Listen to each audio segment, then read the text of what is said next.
Welcome to creating dashboards in Sage Intacct Construction. So I'm going to cover performance cards. I'm going to cover some report shortcuts. I'm going to cover some custom navigation.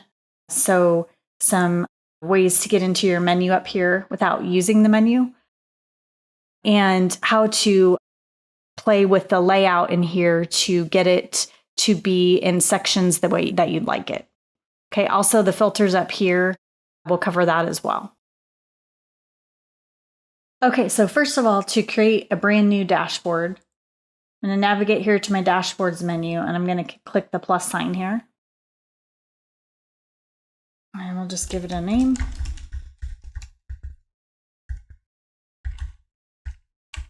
Now this part here splits the screen into 1, 2, or 3 sections. So it gives you like 1 column, 2 columns, or 3 columns. Okay, so it's how it lays each one of those sections out. So I like the 2-column approach, and sometimes I do like the 1-column approach.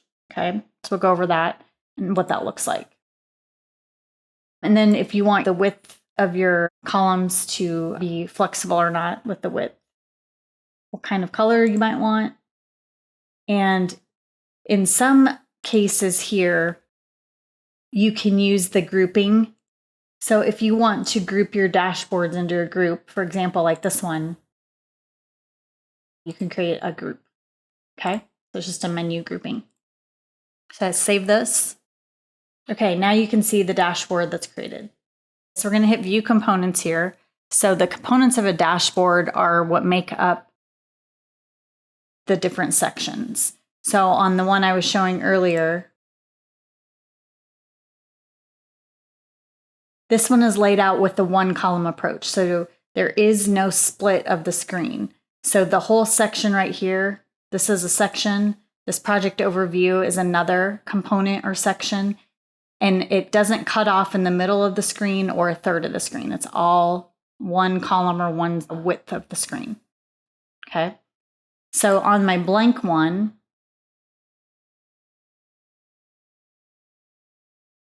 I'm going to hit View Components. We're going to add some components. So if I want to add a performance card, for example, I'm going to click Performance Cards. And here's the fields that I can pick from. So if I want to do something like compare my cash balance this month compared to last month, that would be a good performance card, for example. Okay, so let's just build one here quick.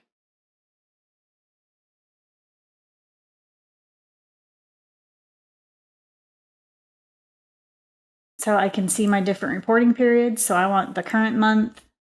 I want it to be a currency, not a percentage. I want to round it to a whole number. Or maybe I have a big bank account and I want to do some more rounding. And I want to do my 1 accrual book only. Okay. This is my comparison section. So what period do I want to compare it to? Budget or prior period? Well, I'm going to do prior period. And here's some different options too. You can do red, for example, when the expenses exceed the budget, your prior period. So you can play with the different arrows here. If your prior period is less or more, for example, can show period difference, or you can show percentage change. We'll do period difference. And I can do, different things here with the icon. If I want a face, like a smiley face versus a frown face, if I want an arrow up, if I want some flags on it, you can do thumbs up, thumbs down kind of thing here in the icons. And I want to group all my performance cards in its own grouping. Okay, so we're going to hit Save.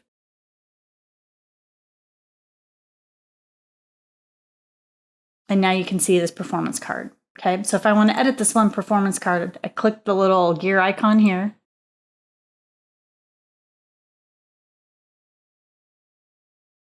And let's say I want to do something different here with this.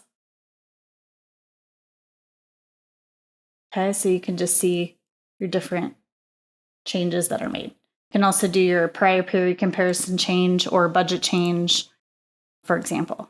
Okay. All right, let's do another component here, and let's do a custom navigation. So what this one is it's going to allow us to put the different screens that I might use on my dashboard. So if I like to go into the approve bills screen on AP, for example, then I'm going to scroll down here in the section and find approve bills. And I'm going to name it something that makes sense to me. Might be almost the same. Then you're going to save that.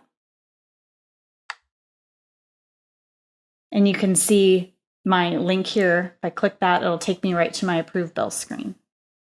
Okay, so you can lay out your entire workflow if you want and move these around. So I can just keep going here and add some more, like maybe I want to pay bills next.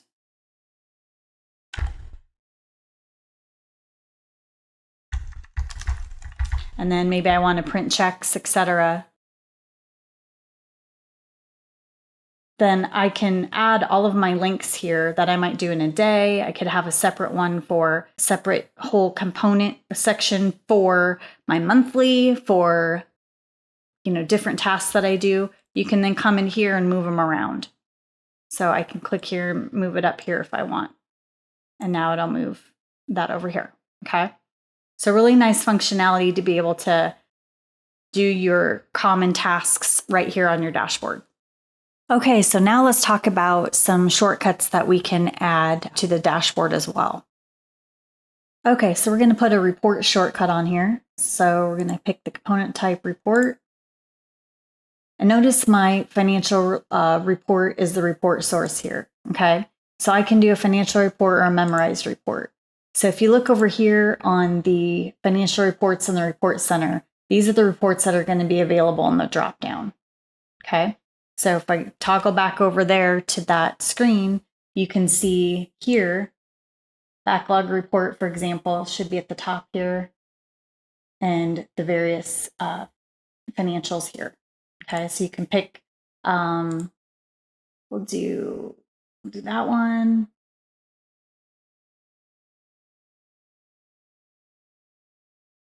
And if we want to put some filtering on the report or prevent the filters at the top of the dashboard to be used, you can allow a prevent dashboard filtering right here. Okay, so we're going to allow it and we're going to say save. Go back to the dashboard and now you can see a snapshot of the balance sheet up here. Okay, so if I don't like that this is scrunched over on one half of the screen, then you can come in here and you can edit the layout of those columns right here and say, I want to do it as one. So one big column. Now it's going to stretch it out onto the entire screen. Okay, but it will do it for all your sections as well. So just know that. Okay. So on top of financial reports, anything you memorize in the memorized area here, you can also add as a report as well. So just know that. Okay, so now that I have a financial on here, I might want to put some filters at the top for dates. So in my main dashboard properties, I'm going to come up here and let's do some things like as of date, maybe a location. We'll just leave it like that for the moment.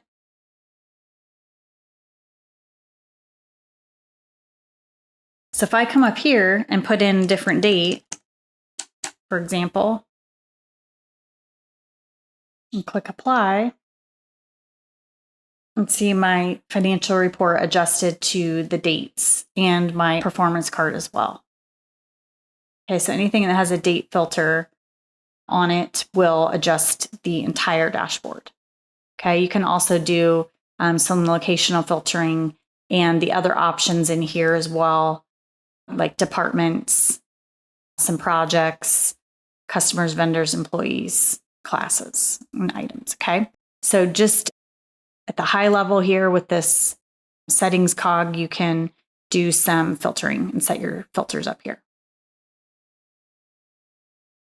Okay, so now let's look at putting a chart on the dashboard. I'm going to pick chart up here.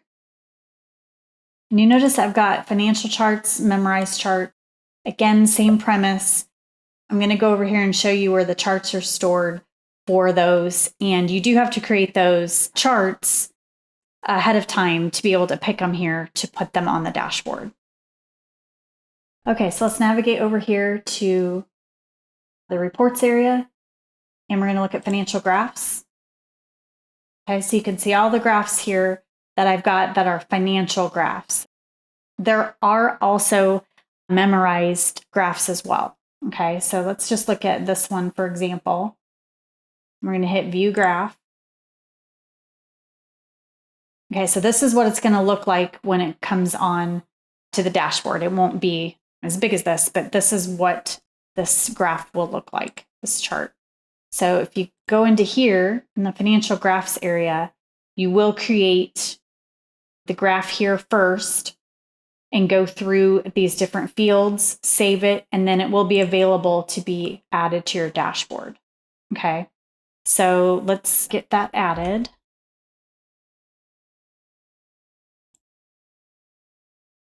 Okay, we have billings by customer. And I can tell it what I would like it to do. So do I want to do a pie? Do I want to do a line graph? This might make sense to do like a pie chart. If you want to see percentage of or how much a certain customer bills versus others. Okay, and if you want to allow filtering on that or not, on the dashboard filters at the top.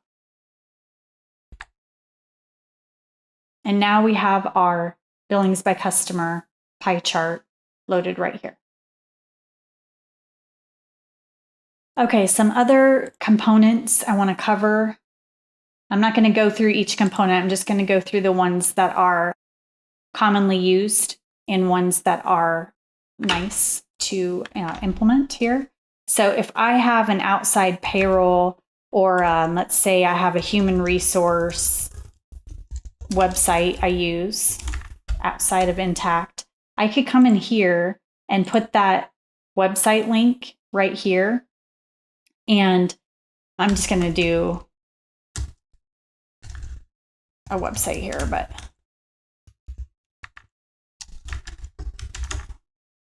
I can add it here so that when I click on it, it takes me to the website instead of having it buried up here in my bookmarks. You can have this, you can put multiple websites, obviously, and just keep going. But I clicked on it and you can see it pulled up over here, the Yahoo webpage. Okay, so whatever web pages you work with, you can also put that on they're called smart links. So if you see right here, I picked the smart link component type. Okay. Another one that you might use or want on your page is the resources. Let me save that and show you what that is. So this would be the release notes. If you wanted to get in, order some checks and supplies, Sage University, there's some different resources here. You could also add the new features component as well. That gives you some more links and some more information on the new releases with Intacct and more help in the community, masterclasses, different things down here as well. Okay, so now I've built my dashboard. I've got various components on here, or sections, as I like to call them. You can also tell the system that you want to shrink it down or collapse it so it's not showing the detail. So I might want to collapse this section here, or I might do it on this one as well because it takes up quite a bit of space. But if I want to use it, I can just quickly click on the arrow over there to expand it again. I can drag and drop and move my components or my sections around. And if I have multiple performance cards, I can move those around as well in that space. And then note any blue number or blue word or link I can drill into and get the related detail. Go back to the source transaction even. So I can just keep drilling here and get back to my source level transaction. and even the image, if the attachment is loaded here as a attachment file. Okay. So just a quick synopsis on how to build your dashboards, move things around. If you have questions, don't hesitate to reach out, and we'll see you on the next live stream. Thank you.